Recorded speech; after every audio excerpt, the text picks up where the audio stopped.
What is up, ladies and gentlemen? Welcome back for Monte Poker episode 3. This session is coming to you guys fresh out of Outlaws. It's a card room located in Atascadero, California with great food, great drinks, and freaking juicy action. And one of the places that lets us record. So it'll probably be our main game unless we travel, which is in the works. I want to go up and down California and check out different card rooms so that you guys know which places we have the most fun in. That way, if you're also in the state, you can check them out yourselves. But I know all you degenerates already know about the good card rooms in your area. Anyway, that's it for the intro. Let's get into it. Jumping into this one a little bit late here. We pick up Jack 10 off in the cutoff. The action folded over to us, so I let out for 25, hoping to either just steal the blinds or isolate this heads up. I get a little bit concerned when I get two callers, but the flop comes out Jack 10 6, complete rainbow. We flop top 2. All worries that I had pre-flop are gone. The action checks over to us, and I want to continue my line that I have a strong hand, which I actually happen to have. So we go ahead and bet $50 into a pot of about 79. The button gets out of the way, but the big blind thinks about it for a second. Small blind thinks about it for a second rather, and then puts in the call.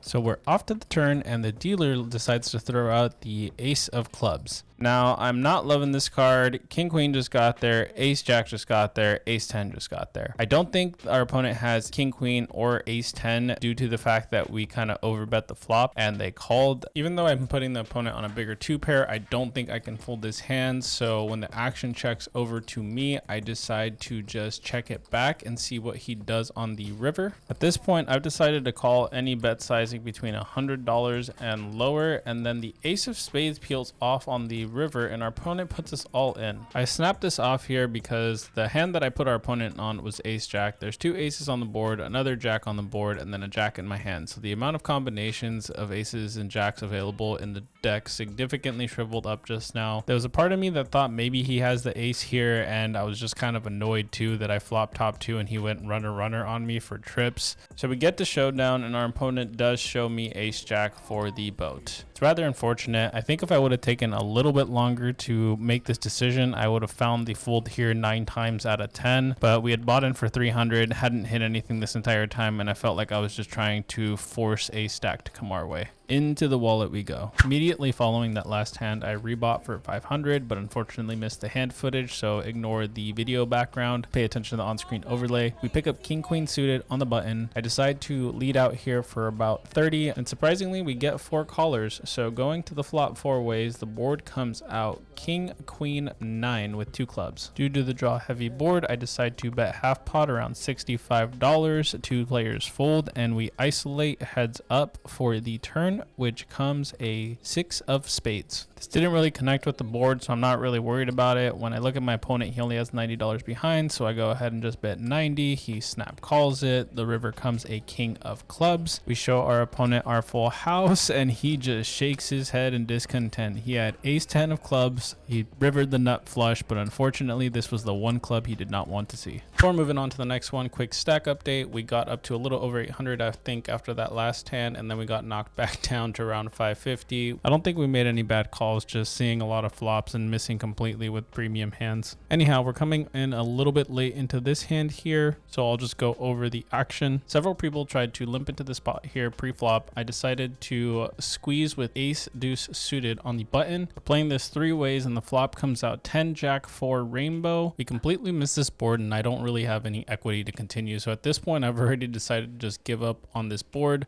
And then the ace of hearts peels off on the turn. The small blind checks and the big blind leads out for 50. I had already decided to give up on this hand, but this bet size just seems so small and screams weakness. There's too much out there for anybody to be going for value. The board is really connected with 2 hearts. I feel like if this player actually had a good hand, he probably would have bet anywhere between $80 to $100. Something isn't adding up here, so I'm going to go ahead and put in the call and see what he does on the river, which comes a 7 of clubs and changes almost nothing on this board texture. Our opponent checks it over to us, and I'm just going to check it back because we literally have top pair, worst kicker. He doesn't seem to want to show his hand, so I show the ace, and it appears to be good because he mucks his hand. I'm really happy that the action went check check on the river, because I don't think I would have been able to call any size river bet with a hand as weak as we had. We basically just had a bluff catcher, but I'm glad we trusted our gut and made this call here, because this got our stack back to where we were earlier. It puts us a little bit over 800, and we're ready to see some more boards. We start this hand with an under the gun raise to 15. The action folds around to the button, who is Miss Margot, who decides to raise it to 30. We have king queen of hearts on the big blind, and I decide that it's good enough to see a flop. She could have a mid-range pocket pair here. She could have some Broadway cards. We don't really know, but we'll see what she does after the board runs out. So the flop comes 2-6-4, 2 diamonds and a single heart. We have a backdoor flush and 2 overs to the boards. The action goes check check, and then she decides to bet 100 into 76. She's clearly above the board and absolutely hates value, because this is a massive overbet, especially for this board, and there's no chance any of it's hit it. Maybe she has a small pocket pair like nines and just doesn't want to see any face cards come on the turn. Either way, she seems to really want this one. So even though we won a big one with this exact hand earlier this session, we're going to head and just let it go. Doesn't really make sense to call this big of a bet here.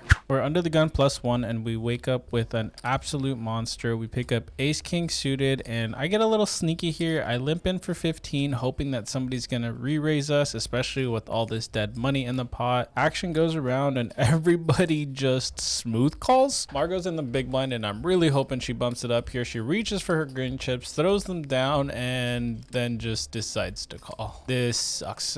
We screwed up here, guys. We definitely should have raised it and isolated here, but it is what it is. Maybe we'll kill this flop, and we don't. To make matters good for ourselves, not necessarily worse, Margot decides to fire out $50 here. The reason I'm happy about this is because we completely missed the flop. There's so many people involved in this hand. If we end up hitting an ace or a king on the turn, we might get committed, but it doesn't make sense for us to get involved. We're probably already beat by so many hands. I'm happy we got bet out of it. All right, we're coming into this hand a tad late here, but I'll break down the action for you. We have the small, big, and then an under the gun straddle for 6. We had 3 players call the straddle. My neighbor to the right folded his hand. I looked down at ace 7 suited, and this is just pure isolation I'm going for. I raised it to 50. This is much larger than I'd like to size up with ace 7 suited, but I really want to get rid of the limpers, and we have the best position on the table, so I'm really comfortable with kind of overbetting this and trying to isolate. Let's see if it works. The small blind instantly calls, which is okay because he's a loose splashy player, but then one of the tighter gentlemen in the middle puts in the call, and then the neighbor to his left says there's too much out there and also flicks in the call. So now we're going to this flop 4 ways. Pretty big pot. Would rather have this be heads up, but let's see what the board run out is. Maybe we can get lucky. And we absolutely miss. 4, 6, 10, 2 hearts, and our neighbor leads out for 25 in the small blind. The action goes over to the middle position player. He grabs some chips and throws them in the middle, and middle position +1 takes a little bit longer to think this decision over, but he also grabs some chips and puts them in the middle, and then the action is on us. And now we're getting some real degenerate thoughts here. We let out big pre-flop with the sizing that I only use for big monsters. We had the small blind lead out for a quarter pot, and then 2 players just flat called. This smells extremely weak to me right now, so I'm gonna go ahead and rebump this up to 200. If I get shoved on, I will let it go, but I don't think that's gonna happen. We've been playing extremely tight tonight outside of our first hand. We haven't got to showdown with anything crappy in the last couple hours, and this is the first time tonight that we've bet this much pre-flop and then c-bet the flop for this amount. The small blind looks over to me and just says queens, and at this point I'm getting extremely nervous because it sounds like he has pocket jacks. He's obviously above this board. He's probably debating if I have ace 10 or a better hand. He's looking down at his hand, looking at me, really doesn't seem to want to fold his hand here, and I'm trying as best as I can to not give away any physical tells. He ends up mucking his hand, and then the middle position player very quickly folds, and now MP1 is also tanking. With him taking as long as he did to put the $25 in there, I don't think he's going to call here. I think he's just taking his time to not seem like he has a super weak hand and is just going to muck it anyway. And shortly after we have that thought, he does indeed just slide the cards right over the line, and we scoop this absolutely massive pot. It's not very often that I, 1, just bluff into a pot this big for that sizing, and 2, bluff into 3 different opponents. The stars just aligned in this hand, hand, the way it played out, and we just happened to be in the position to steal it. Moving on to the last hand of the night, we pick up ace jack of clubs in middle position +1. The action folds over to us, so I'm just thinking about how much we are going to raise here, and it looks like we're going to, oh, I lied, we're not thinking about raising, we were waiting for the action to get to us. So it looks like our neighbor bet $30 here, so we're gonna go ahead and put in the call, and then the player to our left ends up re-popping it to $150. Yikes.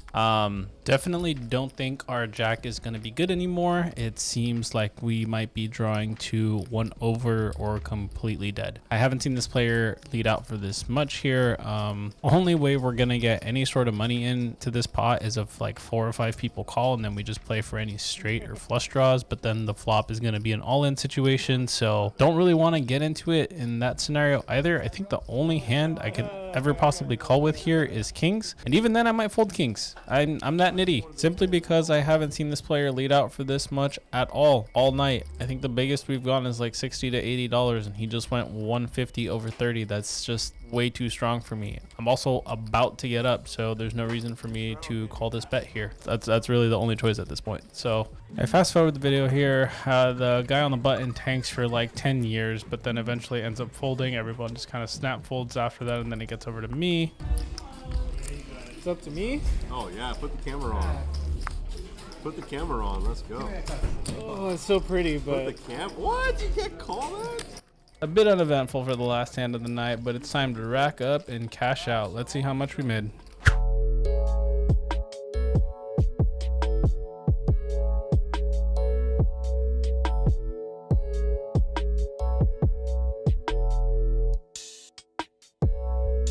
All right, ladies and gents, sorry for the wardrobe change. These videos often take more than 1 day to complete. All right, so you guys all saw we cashed out. So let's check to see how much we actually made. Alrighty, so we bought in for a total of 8. That makes sense with that first $300 bullet that we kind of lost and then donked off with the Jack 10 hand, and then we rebought for 5. So it's a total of 800. We cashed out 915, bringing us to a $115 profit. Profit is profit. Positive EV is the goal. We played for a little over 4 hours, so our average wage was $24 an hour. And then if we pull off our graph, this is the graph from the start of our vlog all the way up to this session. We've obviously played some more after this, but we're not showing those till we show you those sessions. So it looks like we're up 651. Not bad at all. And that's it for this week's video, everyone. Please comment, like, and subscribe. We're gonna work on getting more sessions in per week so I can give you guys more hands. We're still getting the hang of recording at the table and getting into a regular schedule with the editing. So the next couple of videos might be kind of short, but I promise you guys they will get better and better over time. Thank you so much for all the support you've shown thus far, and we'll see you guys next week. Peace.